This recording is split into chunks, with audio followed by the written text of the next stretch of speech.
The principle of causality, also known as the principle of sufficient reason, is the idea that every event or phenomenon must have a cause or explanation. From a logical standpoint, a chain of dependence cannot extend infinitely, as it would create an infinite regress. Infinite regress occurs when a series of events or causes goes back infinitely, without any ultimate or first cause. This means that the series of events or causes would never have a starting point or an end point, leading to an infinite loop of dependency.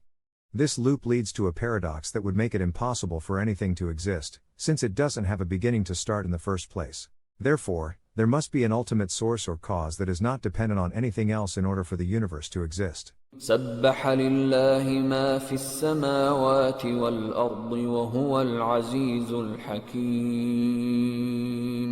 له ملك السماوات والأرض يحيي ويميت وهو على كل شيء قدير هو الأول والآخر والظاهر والباطن وهو بكل شيء عليم